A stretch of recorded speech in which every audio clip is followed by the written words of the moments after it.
Hello everyone, welcome back to our channel బౌతా sweet food. నేను 1 by 1 ఈరోజు lunch recipe అయితే మొత్తం అయితే షేర్ చేస్తున్నానండి.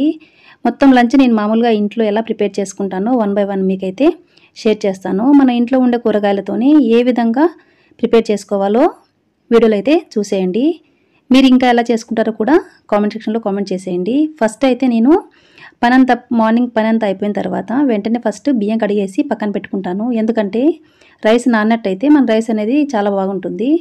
తర్వాత ఫ్రెష్గా గార్డెన్లోనే కోసుకొచ్చుకున్న దొండకాయలు తీసుకున్నాను. ఇంకా బెండకాయలు శుభ్రంగా కడిగేసి ఎండలో అయితే ఒక హాఫ్ అన్ అవర్ నుంచి 1 hour వరకు ఎండలో పెట్టేసుకున్నాను. దీనివల్ల ఏంటంటే బెండకాయలు అనేవి జిడ్డు రావన్నమాట. ఈరోజు బెండకాయలు దొండకాయలతో ఏం కర్రీ చేస్తున్నానో చూసేయండి. ఇంకా మార్నింగ్ అయితే చట్నీ మిగిలిపోయింది. దాంతో ఏం చేస్తున్నానో కూడా ఈ వీడియోలో అయితే చూపించేస్తున్నాను. ముందుగా ఎక్కువగా మనం నిలబడి కూరగాయలు కట్ చేసుకున్నట్లయితే ఎక్కువ టైం పడుతుంది. ఇంకా కాళ్ళ నొప్పులు వస్తాయి కదండి.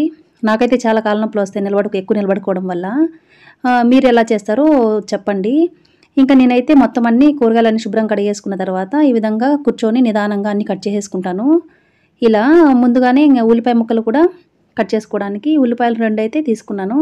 వాటిని కూడా వాటర్లో వేసి పెట్టేసుకున్నాను. దీనివల్ల కళ్ళు మండవు, ఇంకా మనకు తోలు తీయడానికి కూడా ఈజీగా ఉంటుంది. ఇంకొక విషయం ఏంటంటే మనకు చాలామంది మధ్యలో సగాన్ని కట్ చేస్తుంటారు. అలా చేయకూడదంట. దానివల్ల ఎందుకంటే పైన ఫంగస్ని చూసారా, బ్లాక్ ఫంగస్, దానివల్ల హెల్త్కి చాలా ప్రాబ్లం అవుతుంది. కాబట్టి మధ్యలో కట్ చేయకుండా ఫస్ట్ మొదలు ఈ విధంగా కట్ చేసేసుకొని శుభ్రంగా కడుక్కున్న తర్వాత మాత్రమే కట్ చేసుకోండి. ఇంకా ఈ విధంగా మొత్తం అన్నీ అయితే నేను కూరగాయలన్నింటినీ శుభ్రంగా కడిగి ఈ విధంగా కట్ చేసేసి పక్కన పెట్టేసుకున్నాను. ఫస్ట్ కూరగాయలన్నీ ఇలా కట్ చేసి పెట్టుకుంటే వంట అనేది ఈజీగా అయిపోతుంది. చెప్పాను కదండి, మార్నింగ్ చట్నీ మిగిలింది. దీంతో ఏం చేస్తానో చివరిలో వరకు చూడండి. వీడియో అయితే స్కిప్ చేయకండి. చాలా అంటే చాలా బాగుంటుంది, మీకు కూడా యూస్ఫుల్గా ఉంటుంది. ఇప్పుడు ఫస్ట్ అయితే నేను బెండకాయ కర్రీ చేసేస్తున్నాను. దీనికోసం అయితే ఉల్లిపాయ అయితే సగమే కట్ చేస్తున్నాను. ఒక 6 పచ్చిమిర్చిలు తీసుకుంటున్నాను. పండువైనా పచ్చివైనా ఏవైనా మిర్చిలు అయితే తీసేసుకోండి. ఈ విధంగా మధ్యలోకి అయితే కట్ చేస్తున్నాను. లేదంటే ఇవి చిట్లుతాయి కదండి, ముఖం మీద పడతాయి. కాబట్టి ఈ విధంగా కట్ చేసుకొని ఒక కడాయిలో 1 స్పూన్ ఆయిల్ వేసుకున్న తర్వాత కట్ చేసుకున్న ఉల్లిపాయలు, పచ్చిమిర్చి, ఇంకా కొద్దిగా అయితే మెంతులు వేస్తున్నాను. మెంతులు వేయడం వల్ల ఈ కర్రీకి చాలా అంటే చాలా టేస్ట్ బాగుంటుందండి. స్కిప్ అయితే చేయొద్దండి. మీ దగ్గర మెంతి పొడి ఉంటే అదైనా యూజ్ చేసుకోవచ్చు. తర్వాత బెండకాయ ముక్కలు కూడా వేసుకొని ఫ్రై చేసుకోవాలి. మనం బెండకాయలు ఫ్రై చేసుకున్నప్పుడు తక్కువ మంట మీదే ఫ్రై చేసుకోవాలండి. ఈ విధంగా బాగా ఫ్రై అయిపోయిన తర్వాత 2 పెద్ద టమాటా ముక్కలు కట్ చేసేసుకున్నాను. 1/2 స్పూన్ అంతా సాల్ట్, 1/2 స్పూన్ పసుపు, 1/2 స్పూన్ అంతా ధనియాల పొడి వేసుకుంటున్నాను. మీ దగ్గర కొత్తిమీర ఉందనుకోండి, ధనియాల పొడి స్కిప్ చేసేసి కొత్తిమీర వేసుకోవచ్చు. ఇవి కూడా 1 నిమిషం పాటు ఫ్రై చేసుకున్న తర్వాత నానబెట్టుకున్న చింతపండు గుజ్జు కూడా సరిపడినంత వేసుకొని సరిపడిన వాటర్ కూడా పోసుకొని మూత పెట్టి ఉడికించుకోవాలి. చూడండి, ఈ విధంగా వాటర్ మొత్తం ఇంకిపోయి దగ్గర పడేంత వరకు ఉడికించేసుకొని స్టవ్ ఆఫ్ చేసేసి పక్కన పెట్టేసుకొని మనం పప్పు ఎలా రుద్దుకుంటామో ఆ విధంగానే ఈ బెండకాయలను కూడా ఈ విధంగా రుద్దేసుకోవాలి. ఇలా మెత్తగా రుద్దేసుకున్న తర్వాత పోపు కోసం ఒక కడాయి పెట్టేసుకొని ఒకే 1 స్పూన్ లేదంటే 1.5 స్పూన్ అంత ఆయిల్ వేసుకొని వేడైన తర్వాత ఆవాలు, జీలకర్ర వేసుకొని చిటపట్లాడిన తర్వాత సన్నగా తరిగి పెట్టుకున్న ఉల్లిపాయ ముక్కలు, కచ్చాపచ్చాగా దంచుకున్న వెల్లుల్లి, కరివేపాకు కూడా వేసుకొని ఫ్రై చేసుకున్న తర్వాత ఈ విధంగా బాగా ఫ్రై అయిన తర్వాత ఒక ఎండుమిర్చి, ఇంకా కొద్దిగా ఇంగువ కూడా వేసేసుకొని ఫ్రై చేసుకున్న తర్వాత మనం మెత్తగా రుద్ది పెట్టుకున్న పులగూర కూడా, మేమైతే వీటిని పులగూర అంటామండి, ఈ పులగూరను కూడా వేసేసుకొని 1 నిమిషం పాటు ఫ్రై చేసేసుకొని స్టవ్ ఆఫ్ చేసేసుకోవాలి. అంతే అండి, టేస్టీగా పులగూర అయితే రెడీ అయిపోయింది. ఇది రైస్లోకి అయితే చాలా అంటే చాలా బాగుంటుంది.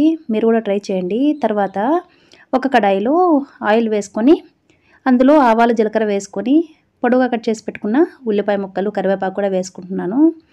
తర్వాత మనం పొడవుగా కట్ చేసి పెట్టుకున్న దొండకాయ ముక్కలు కూడా వేసుకోవాలి. నేనైతే దొండకాయ ఫ్రై చేస్తున్నాను.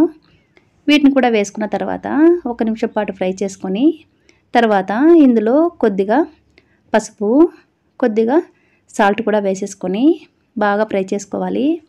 ఈ విధంగా ఒక 2 నిమిషాల పాటు ఫ్రై చేసుకొని మూత పెట్టి మగ్గనివ్వాలి. మధ్య మధ్యలో మనం మాడిపోకుండా చెక్ చేసుకుంటూ కలుపుతూ ఫ్రై చేసుకొని ఇలా దగ్గర పడేంత వరకు, మెత్తగా అయ్యేంత వరకు మనం ఫ్రై చేసేసుకోవాలి. ఇలా దొండకాయలు మెత్తబడి ఫ్రై అయిపోయిన తర్వాత ఇందులో అయితే పల్లి పొడి 2 స్పూన్లు అంత వేసుకుంటున్నాను. వేయించిన పల్లీలను 2 ఎండుమిర్చి వేసేసుకొని ఉప్పు, ఇంకా వెల్లుల్లి కూడా వేసేసుకొని గ్రైండ్ చేసుకుంటున్నానండి. అదే ఈ పల్లి పౌడరు. ఇలా చేసి పెట్టుకుంటే ఎప్పుడు మనం ఫ్రై చేసుకున్నా ఈ విధంగా యూజ్ చేసుకోవచ్చు. తర్వాత ఫ్రై అయితే రెడీ అయిపోయింది కదా.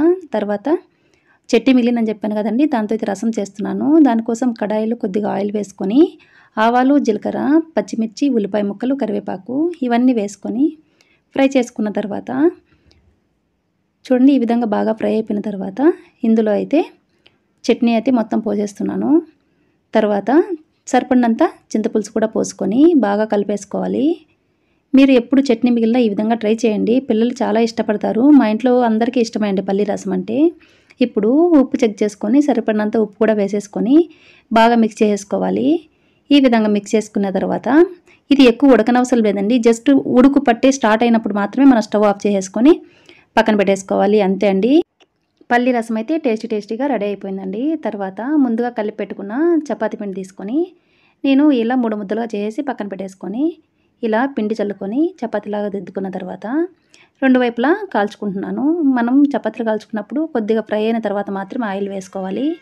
ఈ విధంగా 2 వైపులా కాల్చేసుకొని చపాతీలు కూడా పక్కన పెట్టేసుకుంటున్నాను. ఈ విధంగా ఒకదాని తర్వాత ఒకటి అన్నీ చేసేసుకుంటున్నాను. చపాతీలు అయితే చివరిగా చేసేస్తున్నాను. చూడండి, రైస్ రెడీ అయిపోయింది, చపాతీలు రెడీ అయిపోయాయి, ఇంకా దొండకాయ ఫ్రై రెడీ అయిపోయింది, బెండకాయ పుల్లగూర, రసం అన్నీ రెడీ అయిపోయాయండి. వీడియో నచ్చినట్లయితే లైక్ చేయండి. Thanks for watching.